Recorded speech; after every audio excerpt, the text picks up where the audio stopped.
Hello, buddy. Today we have Bhavya with us. She's a men's clarity coach who helps men understand themselves better, find clarity in life, and build healthier relationships.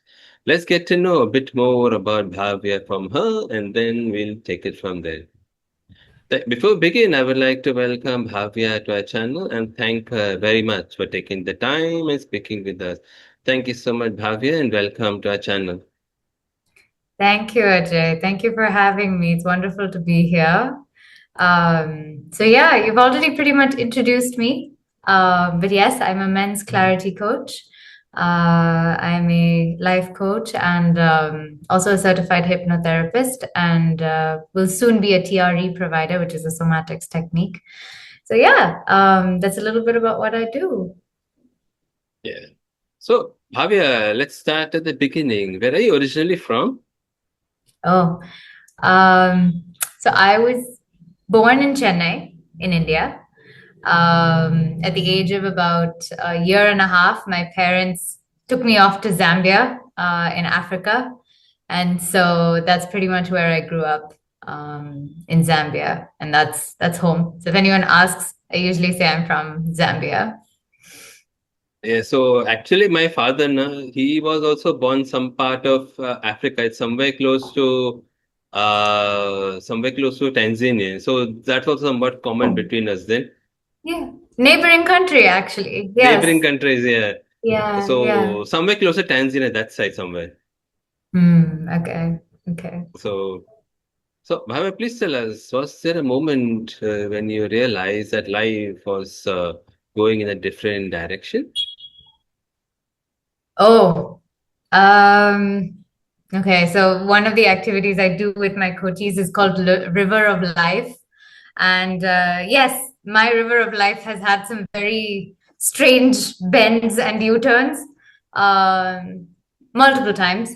Uh, I think geographically, I've relocated. So I used to live in Zambia, and then I moved to the US for college, and then at some point I came to India for vacation, and I just ended up staying. So that, geographically, every time I've moved, it's always felt like, okay, my life is taking a different turn. Yeah. But also career-wise, I started off as an industrial engineer. That's what I studied. And from there, I had a little bit of a career break and then joined a startup in SaaS in Bangalore. And yeah, from there, moving into marketing, and then from there, moving into health and wellness.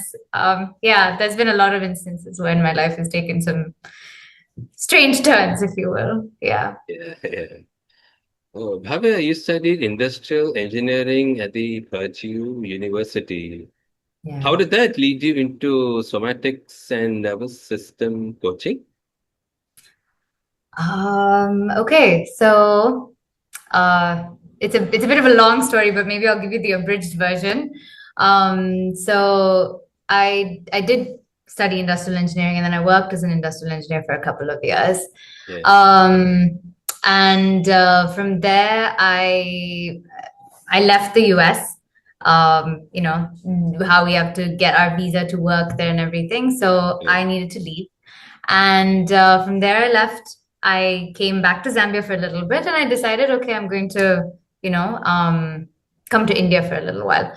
Yeah. And yeah, from there, that what was intended to be just a couple of months ended up becoming a 2-year career break. And from there, I started working at the startup.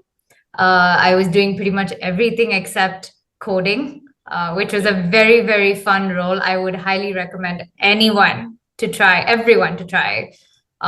working at a startup for sure. So I worked as founder's office for a while. And then from there, found that I loved marketing. I had a knack for it. And I moved into a larger corporate company to lead marketing for them. Yeah. And yeah, in the course of that corporate role, burnt out, found myself in a therapy room.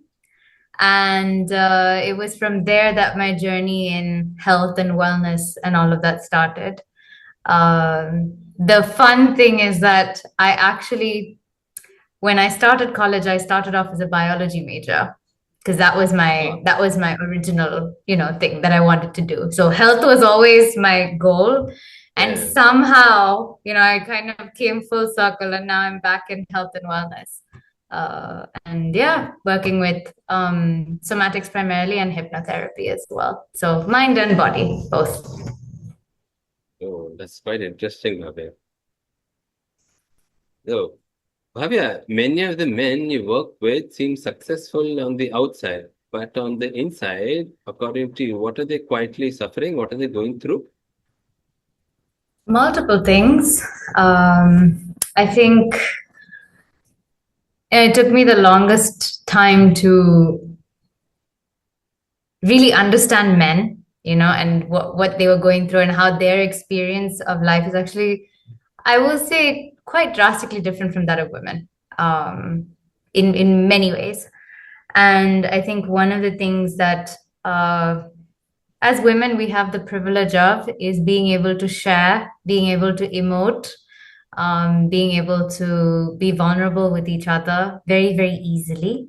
Um, and compared to men, I feel like the men I work with primarily, they don't have that kind of expressive outlet. And so, some of them are dealing with loneliness because, they don't have great relationships, great friendships, supportive community. Some of them are dealing with addictions of all kinds. I'm talking, food, doom Yeah. scrolling, adult content, all kinds. And then some are, dealing with anxiety and a lot of fear, fear of judgment, abandonment, commitment, so many things. So it's quite varied. Yeah, quite varied. Yeah, like you were saying, so women can and they do actually share things with each other. So when it comes to men, I think it's some part has to do with the society. It trains men, no, like there's a mold, something like this, and they somehow they put the men that have fitted that mold. They fitted that mold. They are great human beings, or they are great people and all that. As soon as they try and break out of that mold and do something different, society, family, this, that, and all will come and start telling you, "Oh, why are you doing that? Why are you doing this? You're supposed to be doing this. We're supposed to be doing that. This, that, and all that." So some part of it, I think, is also as societal programming, what society wants us to do. Absolutely. I will completely agree with that. Yeah. Societal pressure is one of the things, and I think it works both ways. There's like, okay, a man needs to do all of these things, and a woman needs to do all of these things, and there are these two molds that society has created to so Yeah, that it yeah. meshes well together, right? Yeah, yeah, Um, absolutely. but I think the thing that people are slowly discovering is that everyone can create their version of what works for them, right? Yeah, Their version of a relationship. It's not always that the man has to go to work and the woman has to stay at home. It's slowly switching. You might find that maybe the woman is the one who's very career oriented and the guy loves being a stay-at-home dad. And so slowly I think society is starting to accept those little changes. And also, I will say slowly, very slowly, starting to accept that men's mental health is also extremely important. And without, that mental and physical health, a man can't fully show up in, yeah, everything that he is and all that he can, yeah. express in the human life, if you will. Yeah, exactly. So relatives, family, society tells that my daughter, my child, see what she's going through, see what that person is going through. You're supposed to be doing that. So, but nobody asks a man what. I think we discussed about this in person also on messages and all that. People ask women, "What are you doing? See what she's going to see. What you don't have a job, what she will do. If you don't have this, what she will do. See, my child should not cry. This, that, and all that." But nobody asks a man, "What are you going through? What challenges are you facing?" It's like you are nobody's concern. You just put it in the mold and just start running like a machine. Someone gives you the key and start running like a machine. You don't have life, you're nothing. You're Mm. just a machine kind of thing. Mm. Yeah.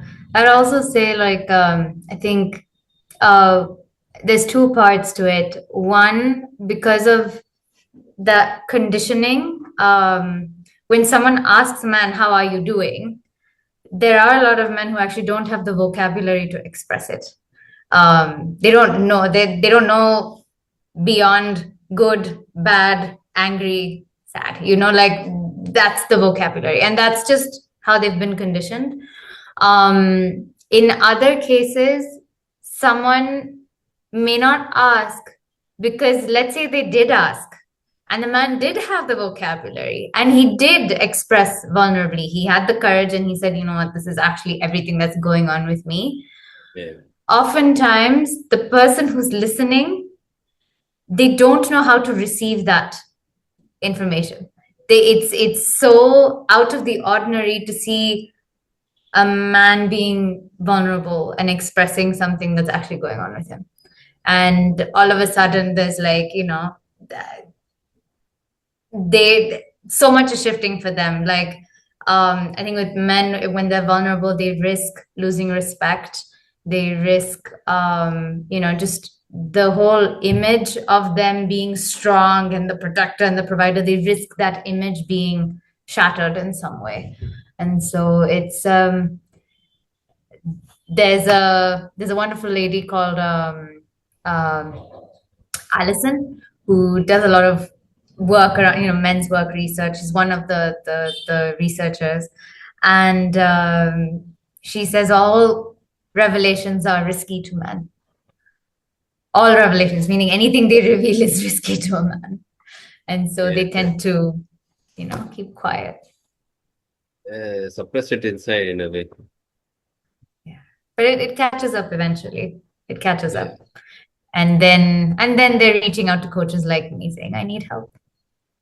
yeah, exactly, exactly. Yeah. Yeah. So, Bhavya, in your work, now you talk about the nervous system. So, Yes. say we are out having a chai somewhere, and then I ask you, can you explain somatics to a 10-year-old? How would you put it? How would I express somatics to a 10-year-old? That is Yeah. a great question.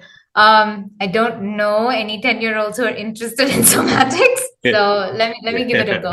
Yeah. Um, I think somatics is basically the study of anything to do with the body. Yeah. So the first half of it, soma, is comes from a Greek word which has it means body, and so all kinds of body work, anything to do with the study of body movement, is basically somatics. Yeah. Yeah. So you often speak about loneliness in men. Why do you think it is so hard for men to talk about their feelings? Well, couple of things. One, like I mentioned earlier, they don't have the vocab. Yeah. They don't have the vocabulary. They don't. It's very, very difficult when you don't understand what you're feeling. Um, you just know that you don't feel good. And so that's one of the reasons why. So, from my experience in hypnotherapy, uh, I have had quite a few male clients who come in for hypnotherapy who have struggled to articulate what they are going through during that hypnotherapy process. The same people have also struggled with talk therapy. It has not worked for them Yeah. because, a therapist will ask them a question and they'll just say, "I don't know," and that's all the reaction that they get. And so somatics in that way helps a lot with, helping them to process whatever is unconscious to them, right? So one is awareness, that they don't have the awareness that's necessary to express what they're going through. The second is the fear part, that, there's a fear of judgment. If I do express my feelings, I don't know how I'm going to be received. I don't know how, that, if, let's say, they're talking to the girlfriend, um, it could also be risky if that relationship is not a safe space, if there's not the emotional safety to share. It's risky for him because if he's vulnerable, and his girlfriend doesn't take it well, there are men who have come in, even my friends, like I've had conversations with them where when they are vulnerable, they've been judged.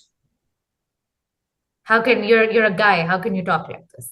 You're a guy. How can you, like you can't be crying. You can't be like, sad about this. And so many of them have a fear of judgment, of rejection, that their feelings will be invalidated. And it's never a good feeling when you're trying to express something and it's being shut down. So two parts: vocab, fear. That's primarily what I've seen. I'm curious, like, have you seen anything else, maybe? No, I don't know. They've not noticed anything beyond this. What you've noticed, they've not noticed the same thing, I think. Okay. Huh? Yeah. So, Bhavya, after working with so many men, what has it taught you about relationships and purpose? Relationships and purpose in the context of how men see it, you mean, or me Yeah, yeah. How the personally? way the men, the way men see it. Um, Again, varies quite a bit. I think there are some men who are so, being in a relationship would mean everything to them. Uh, there are some genuinely very, very good men who want to be in a relationship. They want to commit to, one person. Uh, and some of them, unfortunately, just don't have the skills. They have the will, they don't have the skills. And I'm going to add a third element, which is sometimes they don't have the capacity. It takes a certain capacity to hold the vastness of the emotional world of a woman, you know? Yeah, And exactly. I'm talking, heterosexual relationships. And so, yeah, I think that's one part that I've seen. And it's been very refreshing because I mean, I think just the experiences I've had, the background I've had, uh, it had been very, very hard for me to see men who were actually geared towards commitment. And so to see this is actually very refreshing, and it has definitely personally also impacted me that, this is possible, right? Yeah, Uh, and so, yeah, a lot of men find they do have they are career oriented. They do want to, achieve financially and grow and all of that, right? yeah, That's just how men show up. Many men show up. I won't say all men. And so there is that, but having that center, the groundedness that a relationship, a home, all of that provides, it helps them anchor and go out and do better work. yeah. So, yeah, yeah. So, Bhavya, earlier we were mentioning that for some purpose you came to India and life happened and you happened to stay back in India. So, what do you think if life had taken a different turn at some point of time and you happened to stay back in the States? Do you think you would have entered this current part of work, or do you think you are destined to do this work if you believe in destiny? What do you think would have happened if you stayed back in America? I do believe in destiny. I will definitely say that. Yeah, I believe in a higher power. I believe in the universe and like definitely in us making our choices and free will and all of that. But yeah, also there is something larger at play. So I will definitely, acknowledge that. yeah, Um, would my life have turned out differently? Would I still be doing the same work? I'd like to believe that I would be, but yeah, honestly, I only have one life, right? And this is yeah, something I tell everybody when they're doing decision making, especially. yeah, You have no way to know how an alternative will turn out. yeah, You have no way to compare because you can only live one path at a time, right? yeah, exactly. And the path I've lived is the one where I moved from US to India and I continued my life here. Yeah, I never got to experience the path where I stayed in US, yeah, right? And I continued my life there. yeah, So I have no way to know. I would just hope that, I would have found my way back to health and wellness eventually because I absolutely love the work that I do now. Yeah. Yeah. If a man watching this feels lost, what would you like to tell him, Javier? A man watching this feels lost. Um, hmm.